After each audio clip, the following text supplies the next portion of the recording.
बिस्मिल्लाहिर्रहमानिर्रहीम। अस्सलाम वालेकुम नाज़रीन। स्टोरी कॉर्नर कहानी घर में आपको खुशामदीद कहा जाता है और आज मैं आपको नाग नागिन और एक खूबसूरत लड़की की इंतहाई दिलचस्प और खौफनाक कहानी सुनाने वाली हूँ। कहानी स्टार्ट करने से पहले अगर आप मेरे चैनल पर न्यू हैं तो जल्दी से मेरे चैनल को सब्सक्राइब कर लें ताकि दिलचस्प वाक़यात और कहानियाँ आपको सुनने को मिल सके। तो चलिए कहानी स्टार्ट करते हैं। ये एक पुरानी दास्तान जो देहात की खामोश रातों में गूंजती है। ये कहानी है एक पुरस्रार नाग और नागिन की जो मोहब्बत और इंतकाम की तारीख दुनिया में जीते हैं। सुनिए इस लर्ज़ाखेज़ कहानी को जहाँ हकीकत और खौफ की दुनिया आपस में गुत्थम गुत्था हो जाती हैं। क्या आप सच का सामना कर पाएंगे? ये कहानी सुनकर आपके रोंगटे खड़े हो जाएंगे। कहते हैं कि बहुत अरसा पहले इस गांव में एक खूबसूरत लड़की रानिया रहती थी। रानिया के हुस्न के चर्चे दूर दूर तक थे और गांव के हर नौजवान का दिल उस पर आता था, मगर रानिया का दिल किसी और के लिए धड़कता था। एक पुरस्रार नौजवान के लिए जो रात की तारीकी में मंदिर के पास आता था। ये नौजवान दरअसल नाग था जो इंसानी रूप में रानिया से मोहब्बत करने आया था। रानिया को ये नहीं मालूम था कि उसका महबूब एक नाग है। दोनों की मोहब्बत गहरी होती गई और वो एक दूसरे से वादे करने लगे। लेकिन गांव के पंडित जो मंदिर का रखवाला था उस राज को जानता था। उसने रानिया को खबरदार किया कि ये मोहब्बत उसके लिए तबाही का बायस बन सकती है, मगर मोहब्बत के अंधे रास्ते पर चलने वाली रानिया ने पंडित की बातों को नज़रअंदाज कर दिया।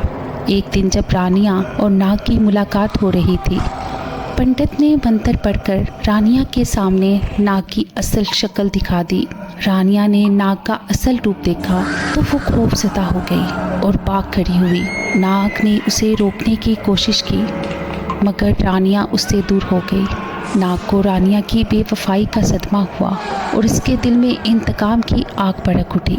उसने कसम खाई कि वो रानिया को नहीं छोड़ेगा। दूसरी जानिब रानिया भी इस खौफनाक वाक़या के बाद मंदिर का रुख करना छोड़ दिया और अपने वालिदैन के कहने पर गांव के एक नौजवान से शादी कर ली। रानिया की शादी के बाद नाग ने इंतकाम लेने के लिए अपनी नागिन के साथ मिलकर गांव में दहशत फैलाना शुरू कर दी। लोगों का कहना था कि रात के वक्त नाग और नागिन इंसानी शक्ल में गांव के इतराफ घूमते हैं और उन लोगों को अपना शिकार बनाते हैं जो उनके रास्ते से वाकिफ़ होते हैं। रानिया के शोहर को इस बात की खबर ना थी कि उसकी बीवी ने माजी में एक नाग से मोहब्बत की थी। एक रात जब वो जंगल में लकड़ियाँ लेने गया, नाग और नागिन ने उस पर हमला कर दिया। रानिया को जब इस हादसे की खबर मिली तो उसका दिल पिघल गया। वो जानती थी उसकी मोहब्बत की गलती की सज़ा उसके शोहर को मिली है। रानिया ने पंडित से मदद मांगी जो अब भी मंदिर का रखवाला था। पंडित ने रानिया को बताया कि अगर वो नाग और नागिन से बचना चाहती है तो उसे उस मंदिर में पनाह लेना होगी और अपनी मोहब्बत का एतराफ़ करके माफ़ी मांगनी होगी। रानिया ने पंडित की बात मानी और मंदिर पहुंच गई। मंदिर के अंदर रानिया ने अपने आंसुओं के साथ नाग और नागिन से माफ़ी मांगी और अपनी मोहब्बत का एतराफ़ किया। नाग ने रानिया के सच्चे पछतावे को देखकर उसे माफ़ कर दिया, मगर उसने वादा लिया कि रानिया कभी दोबारा इस जंगल का रुख नहीं करेगी। रानिया ने उस वादे को कबूल किया और अपने शोहर के साथ एक नई ज़िंदगी शुरू की।